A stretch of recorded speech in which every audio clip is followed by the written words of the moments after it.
Welcome back. We're joined now by Comrade Al-Hassan Yahya, the National President of Nigeria Union of Journalists. He joins us virtually. Good morning, and thank you for joining us on the program today. Yeah, good morning, somebody.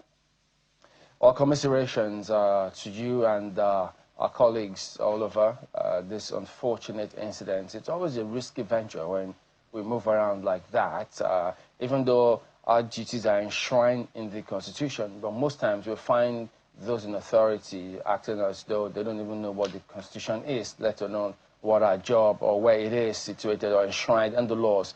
But could you give us, first of all, how you received this information when it happened? Well, thank you very much for this opportunity. Well, let me begin by saying that already, like I said earlier on, it is inevitable. The day will come when all of us will leave this world, but losing 7 journalists who are trained just like losing the community. And this is not the first time in Nigeria we are losing them. Remember, in 1982, we lost 3 journalists in Adamawa State. In 2007, we lost 7 journalists in Plateau State. In 2019, we lost 6 journalists in Akwa Ibom. And today, or 2 days ago, we lost 7 journalists who were in a company of colleagues who are taking a wedding of a friend in the community not far from the state capital. And this is really tragic. This is unfortunate. But we, as believers, we can't question God. But for us at the NUJ, already we have taken consideration of what we have learned against next year. I remember my sister in society, not like she interviewed me in one of the families and showed her our plan. If you look at it specifically, research has shown that less than 1% of all journalists in Nigeria have some form of insurance. This is very, very important. For us in 2026, we are prioritizing insurance for journalists, health insurance for journalists, and life insurance for journalists. The health insurance for journalists is adding responsibility to assist 3 objectives. One of the objectives is to reduce what we call out of pocket. If you look at it, just treatment of malaria for journalists who has very poor nutrition is something that is very, very welcome. So I believe with health insurance, that will go a long way in achieving the objective. And at the same time, I want to see how we can be able to achieve objectives of attaining what we call universal health coverage. Nigeria is significantly in that. By the time we subscribe and we give our own contributions towards making sure that we are achieving that objective. And the type of objective is for women to see how we can be able to reduce what we call maternal mortality. So I think the most important thing, the life insurance is one insurance that we are already planning to commence any moment from now. It is our hope and prayer. Members across the country will give us support so that we can be able to have insurance for journalists, both life insurance and health insurance for journalists. And this is very, very important and very, very critical, and at the same time, it's very, very important for us as journalists to lose 7 members of our colleagues who have paid them. And I came from that state. As I'm talking to you, I'm calling our making this interview from Gombe State. I know all of them. One of them I was with 3 days ago.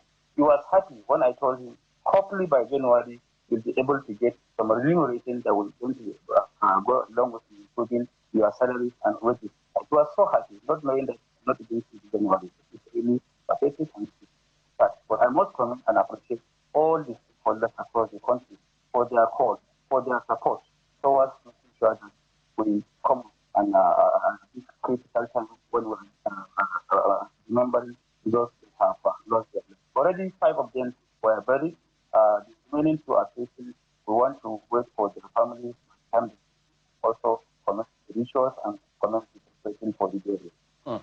Could you shed a little more light on this insurance bit that you've spoken about? Because, I mean, we all know predominantly this out-of-pocket payments for a lot of things, health in the country still exists. And even some who say they've got insurance, you find out that it could barely do anything when you get in there at the end of the day. And we also know that some people are grappling with their monthly remuneration. So how do you plan to proceed with this push for insurance across the board for journalists? Yeah. Well, first of all, by January, February, we are coming up with the we're going to go along with to see how we can come up with what we call new salary scale for journalists in Nigeria. We need support of everybody. This time around,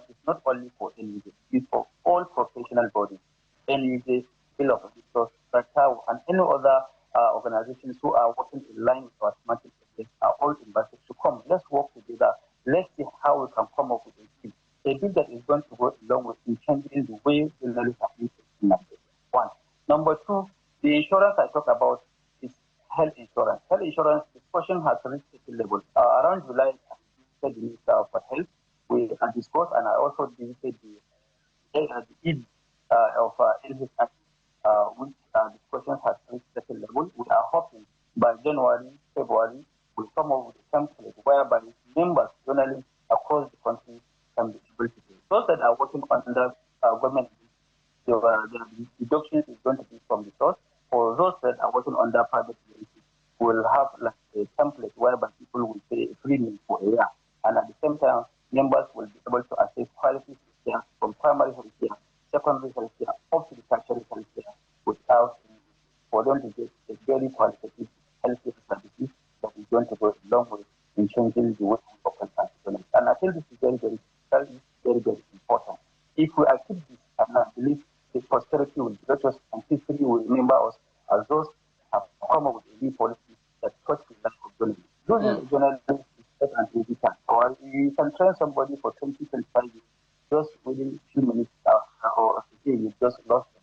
And like I said in one of the interviews with people, that the brain drain is also there. And people are retired, people are aging, people are leaving this profession because there was no resource, no funding, no remuneration in this profession. But I believe with these initiatives, no doubt we are going to come up with new strategies and new innovations. Let me just ask this briefly. I mean, I know that I think it was sometime in 2017 when I think it was OGBC when they went on strike for certain payments of the entitlements, and after that strike, the GM resigned. It's rare to hear that journalists went on strike to push for what they need, even though they are the ones who report all of these chaps who go on strike on a regular basis. So if all else fails in this case, will the NLC new come out, in the union come out at the end of the day to see if they will see reason why they need to adhere to some of these things? Why not? Of course, somebody, let me give you an example. When I was chairman of NUJ in Gombe, I promised journalists, I'm going to take insurance premium for all of this. And God has made it. I was sick. And I have to fulfill my part. And I have to look for the resources because I promised I will take. I said at that particular time, the premium is 7,500 at the cost of the family will be able to get access to 1.5 million. Shortly, 3 months after we take for all journalists, one of us who is a very young journalist died. So after he did 2 weeks after he did, I was able to get an insurance package of 1.5 million. I was presented before the family. And as I'm talking to you, at that particular time, this is more than 15 years. We bought a house of 1.3 million. Today, this house is worth almost 20 million. And the family are still living in the house. And we paid school fees for the 2 daughters he left for 5 years. And the 2 daughters have finished secondary school. As I'm talking to you, this is very, very important for us as journalists. We need to prioritize the issue of insurance. Insurance is critical. Insurance, in fact, insurance, when we're talking of insurance, we're talking of human insurance, we're talking of technological insurance. If your technology today is not good, there is no way you and I can be able to discuss. Because your technology is safe. Safety of journalists is critical. It's very, very important for all of us in this country. Let's prioritize this in the future so that we'll be able to take this profession to a certain level. Comrade Yahya, condolences really are in place. 6 of those 7 journalists were staff of the Nigerian Television Authority. And the governor the governor has been speaking up about, how we've lost the best of us, and whatnot. But could you tell us, in the course of the conversations that have come up following the death of our comrades, has the governor of the state or anyone spoken about how they're going to help the families of those who have died? Yeah, I attended the funeral prayers. I was with the governor. The governor made pronouncement of taking all the bills for those that are hospitalized. And he also promised to give support to families for the burial of their loved ones. And I believe a lot of people are willing and promise all necessary support towards people so that we give the burial, give them the fitting burial. Yes, as of yesterday, we buried 5. 4 were buried in Gombe. One was taken back to her base in Kano State where she was buried there. She was buried there. So support is there, and I must commend the state government and all other stakeholders for their love and for their passion towards making sure that it is taking care of development and all other things are going to consider. And I believe they must also commend it. Thank you. The FRSC yesterday, we had them on the program, and they said it was a tire burst that caused this accident.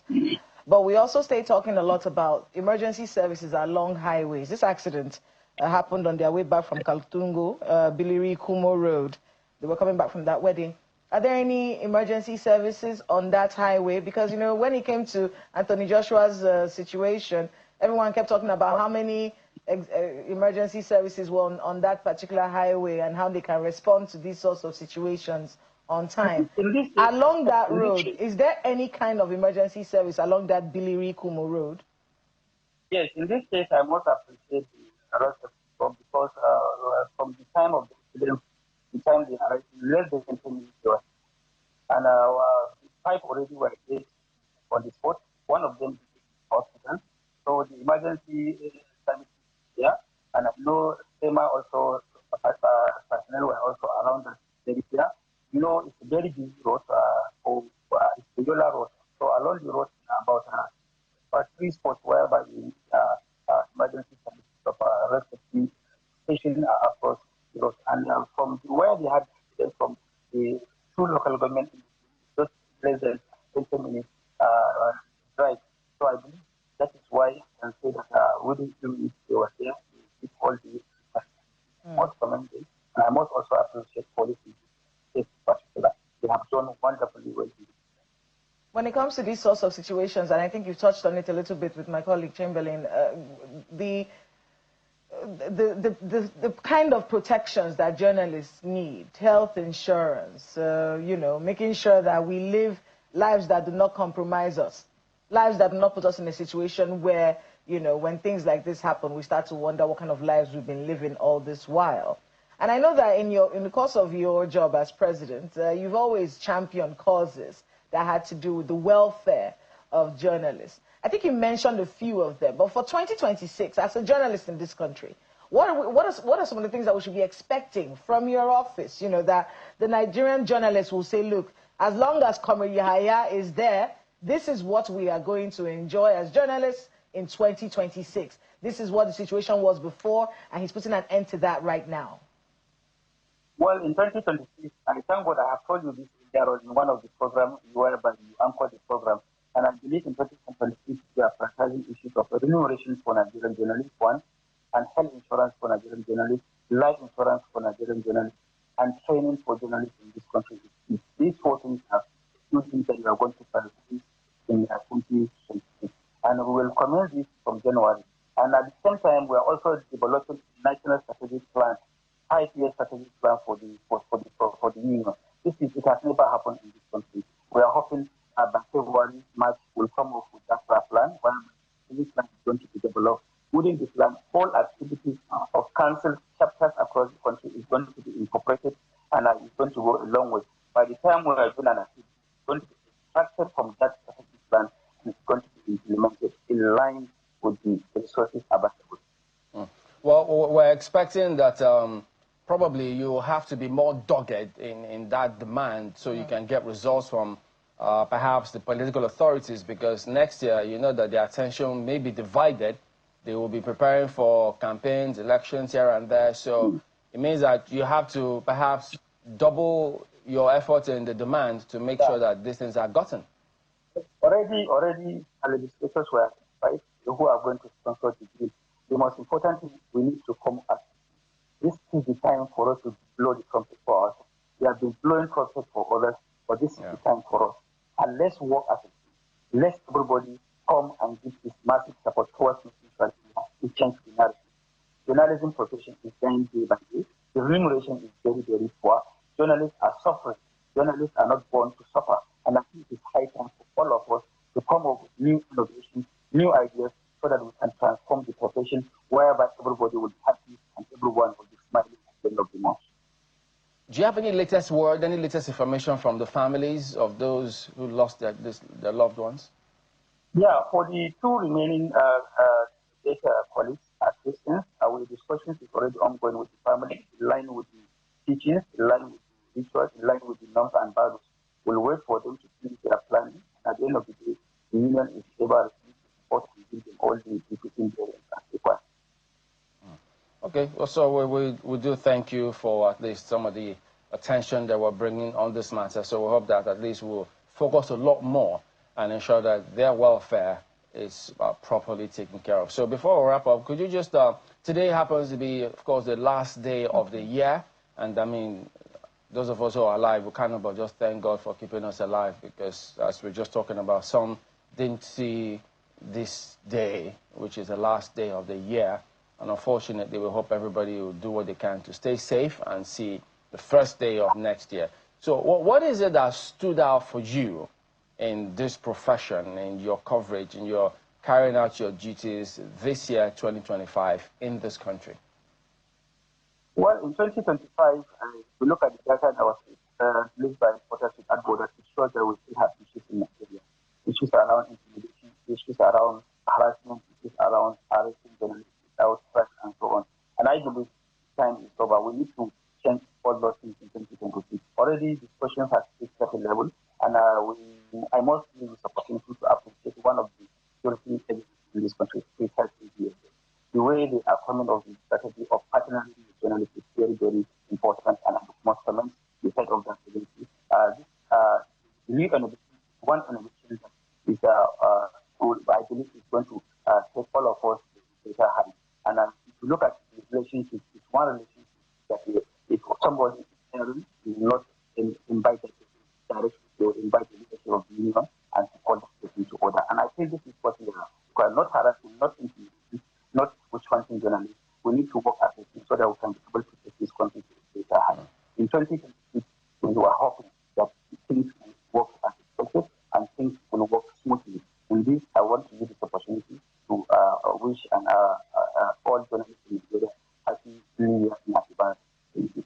So tell us about, for instance, how we report security-related issues in this country.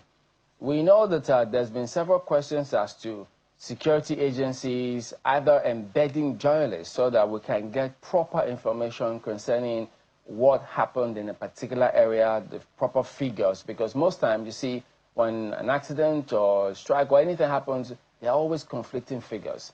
And then, of course, the attitude of security agencies to reporters who are carrying their duties usually leaves a lot to be desired. Does this raise, I mean, have you broached this topic with NUJ or with the authorities? What do you think of it?